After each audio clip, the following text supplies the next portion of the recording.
Hello and welcome to livealittlehigher.com. Today we continue with the book of Rabbi Isaac Ginsburg on the mystery of marriage and on chapter 3 about words of praise and admiration. Last week we were talking about rebuking the person we love and how it should be done in a way where it really comes from a place of love and compassion with their best interest at heart. It's not about us, it's about them. This week, Rabbi Ginsburg is teaching us the importance of how we should really always praise our spouse. Instead of rebuking them so much, we should really concentrate more in looking at their qualities and their potentials and focusing on the good. So it says here that every person possesses infinite positive qualities. Sadly, many people don't even know they have them. And this is why there's so many problems in relationships, because really the problem comes from a place of insecurity. People don't know their worth. And it says here that in general, all these qualities are laying dormant. And one of the reasons that we get married is really so the other person can bring the best out of us. I always tell people when they're dating and they're gonna get married, I tell them, does this person bring the best out of you? And do you bring out the best out of this person? Because if that's not the case, then it would be really a reason not to get married. And so it says, by praising someone for a particular attribute, however, we can draw forth that dormant potential that person has inside. And it says here that the husband is personified by the Yud in Hashem's name, which is a point, and this will focus directly on his wife's good qualities and praise them as his insight flashes on them. So it's very important for the husband to be continually praising his wife. A woman needs appreciation. Men need respect, but a woman really needs to be appreciated. So for a woman, she doesn't really need a lot. If the husband tells her, oh, you look so beautiful today, oh, the food was so delicious today, oh, thank you so much for taking care of the house, I really appreciate that every day I have clean clothes in my closet and my shirts are clean and my underwear is clean. These little words give an insight and a power to the woman to want to continue doing these things, because sadly the house is a place where the work, you don't see it. Like, it's never ending. The kitchen is never ending. She cooks, she cleans, she serves. It's never ending. The clothes, the pile of clothes every day, it's never ending. So if the wife is not continuously being praised for the way she takes care of the family, she can really get very tired and very, like low self-esteem, like she feels like she's a nobody, like nobody loves her. And only a nice word of thank you is enough to really brighten her whole day. So the Baal Shem Tov taught that it is often efficacious to do someone a physical favor before doing him a spiritual one. Benefiting someone in a physical way demonstrates the sincerity of one's intentions, since spiritual advice can be seen as preaching also, or be seen as a cheap substitute for real help. Once one has thus won the other's confidence, he can help him spiritually as well. So what he's saying here, the Baal Shem Tov, is that for a husband, it's more important that instead of telling the wife to go and do kindness, did you go and do Bikur Holim today, did you pray, it's more important that he concentrates in the material part of her life first, to raise her up in this way. Then he can help her with the spiritual aspect. But it's more important to make a person feel good about themselves than to be admonishing them and trying to get them to pray or get her to wear longer dresses or whatever the situation is. So it is with regard to praise a wife may appreciate being praised for her physical and relatively mundane virtues, and her husband must be sensitive enough to know when this is so.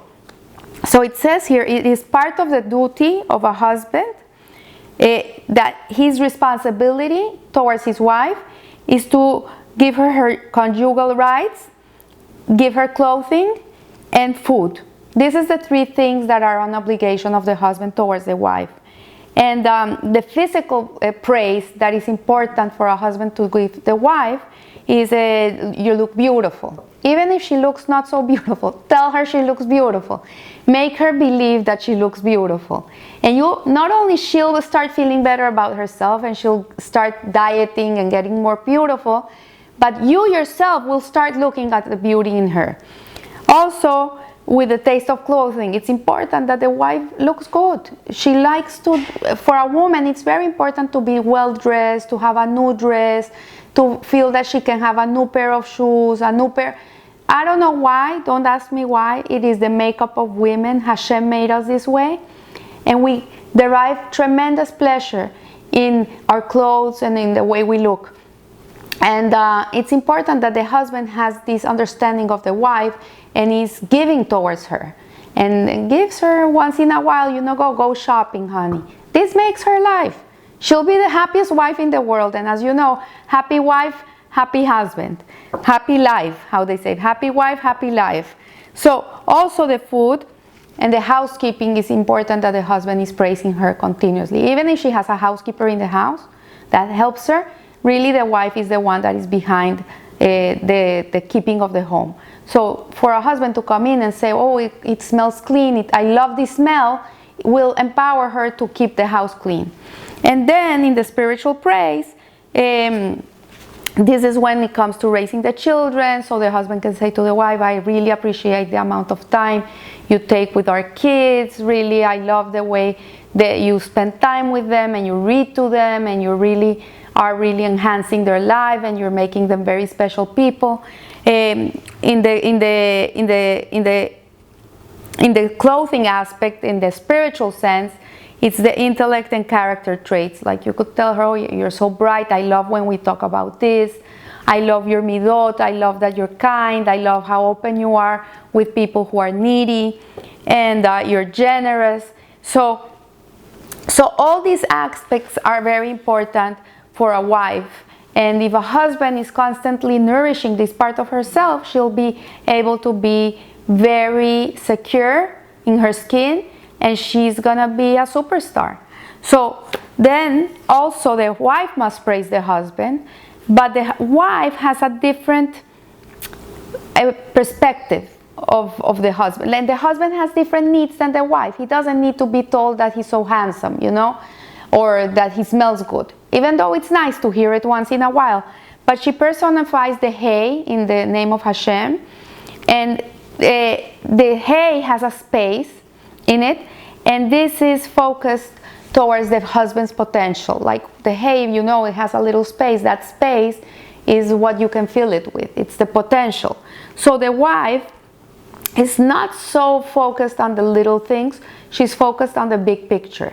Like she can see that her husband has the capacity to be an incredible writer, or the husband is an incredible learner, or he can really teach a beautiful class.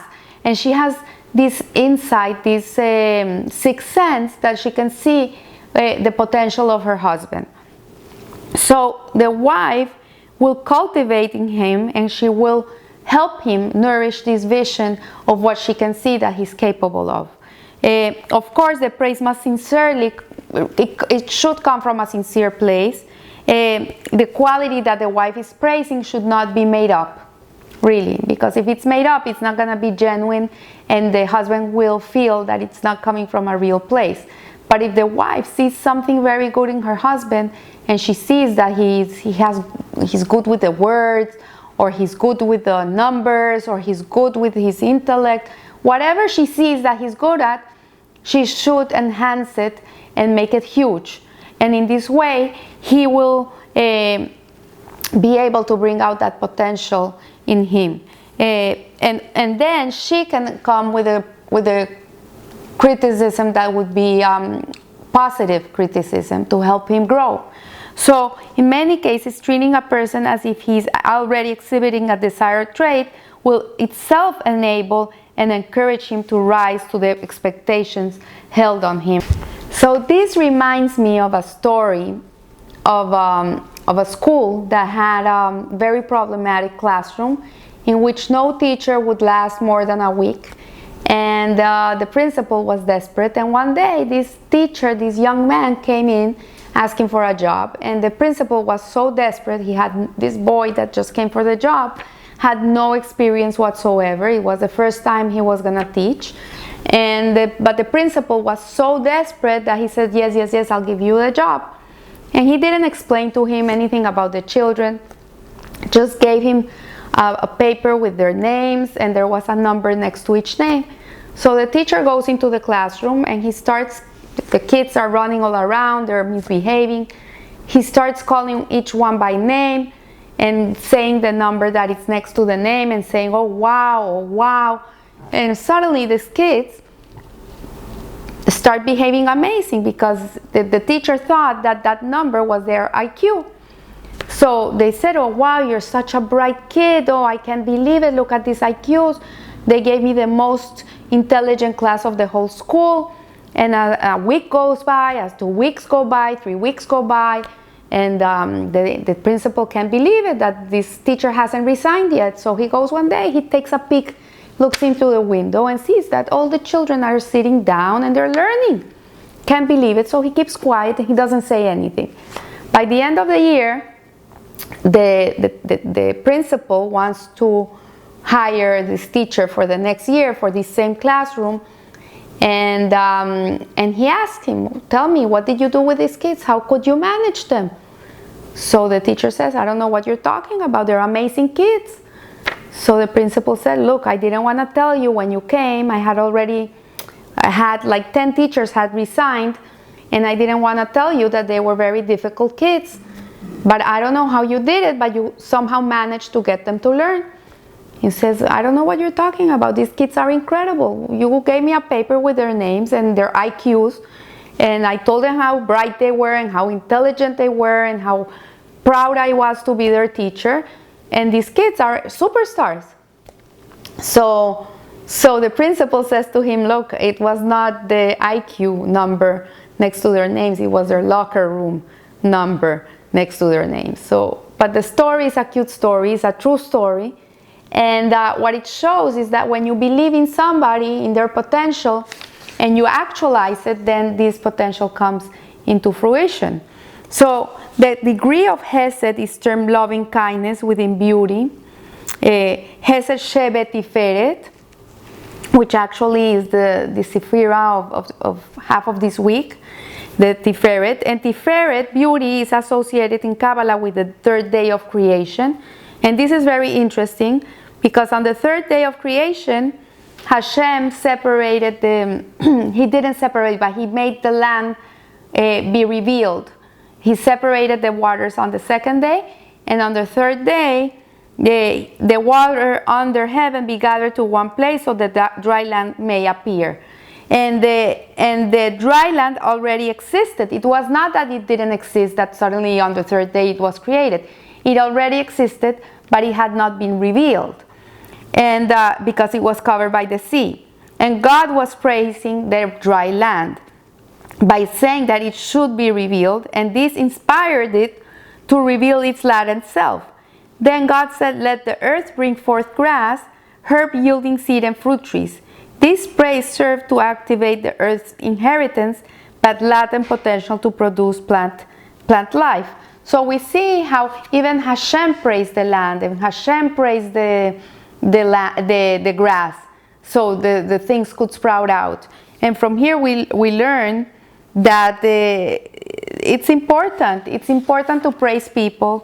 It's important to encourage people, and this helps them reveal their true selves. So, for you shall be a land of desire, said God of hosts. And the Baal Shem Tov interpreted this verse to mean that like the physical earth Each and every Jew possesses infinite latent potential and hidden treasures. So we are all a chest of gems. We're everybody. What we have to do is try to bring those gems out of that chest and reveal them.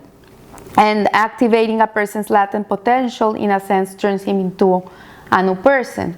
So you see stories of people that suddenly they go through challenges in their lives, and these challenges bring out the best of them, and suddenly they have this strength and this power that they didn't even know they possessed. So what we're taught in Hasidut is that God continues recreation of the world. So the creation is recreated constantly. It's most evident in the power of producing the vegetation latent in the earth. So we see like a mango tree will be giving mango trees every year. It's not something that gives it once and then it doesn't give it again. It will continue to give. So despite the fact that the Hesed is the foremost leading attribute of the heart, and words of love are the basis of one relationship and communication with one spouse, one's deepest effort should be spent in praising the partner. So Hesed is kindness, and that kindness has to be revealed in the way we speak to each other. Like a couple has to really make an effort to speak nicely to each other. It's so important. When people don't speak nice to each other, they really do the opposite. It diminishes the person, and it creates insecurities as problems of self-esteem, and then the person cannot shine. But if the person is being praised, and I don't mean like egocentrically praised, but really making that person feel worthy and that they do have a treasure inside of them, then the person will start believing in themselves and they will start behaving in a complete different manner. So furthermore, praising one's spouse can help fan the fire of love. It will rekindle that love. The other day someone asked me, how do you maintain that spark in your marriage? And it's like this. When you're constantly praising and you're constantly looking at the good in the other person, you're always falling in love. You're re-falling in love, like that mango tree that is re-giving mangoes every year. Every time you praise the person you love, that love inside of you is going to be growing and growing and growing, and that fire inside is always going to be alive. It's not going to diminish. So recognizing and actualizing more and more of her potential provides all the more reason to love her or him. So I wish you a good week, a lovely week. May you learn to speak with kindness in your lips, and that everything you see is good, and in that way your love will grow. So live a little higher. Thank you.